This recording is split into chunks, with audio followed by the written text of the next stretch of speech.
Et Sonia Dridi est avec nous depuis Washington pour suivre ces rencontres. Sonia, Donald Trump fait monter les enchères pour les Ukrainiens. Oui, c'est un Donald Trump pressé et frustré de ne pas avoir encore réussi à mettre fin à cette guerre que va rencontrer aujourd'hui le président ukrainien. Et beaucoup de défenseurs de l'Ukraine craignent que le président Trump mette la pression sur Volodymyr Zelensky. Et en effet, il a déjà donné le ton hier soir. Il estime que désormais la balle est du côté de Kiev. Il a notamment écrit sur son réseau Truth Social que le président ukrainien pouvait mettre fin à la guerre avec la Russie presque immédiatement.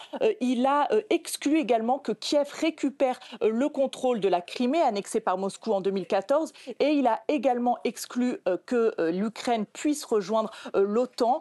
Donc il adopte là les points que favorise le Kremlin. Autre élément inquiétant pour Kiev, c'est que le président Trump a changé de ton après avoir rencontré Vladimir Poutine en Alaska. Tout d'abord, il insistait sur l'importance d'un cessez-le-feu et désormais, il assure qu'il faut un accord de paix et non pas un simple cessez-le-feu, et c'est ce que souhaite également le président russe.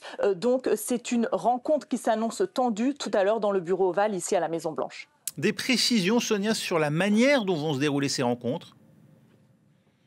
Oui, alors ces rencontres vont se dérouler en deux temps. Tout d'abord, à 18h heure de Paris, les leaders européens vont être reçus à la Maison-Blanche et il va y avoir un déjeuner pour ces leaders européens. Et en même temps, un peu plus tard, à 13h, donc 19h heure de Paris, le président Trump va recevoir le président Zelensky donc pour cette rencontre dans le bureau ovale. Et à la suite de cette rencontre bilatérale dans le bureau ovale, chaque pays sera accompagné de ses délégations. Ensuite, le président Trump et le président Zelensky vont être rejoints par les leaders européens pour une autre rencontre. Et a priori, il n'y aura pas de conférence de presse et chaque leader européen pourrait s'exprimer individuellement à la suite de cette rencontre. Merci Sonia Dridi en direct de Washington pour France 24.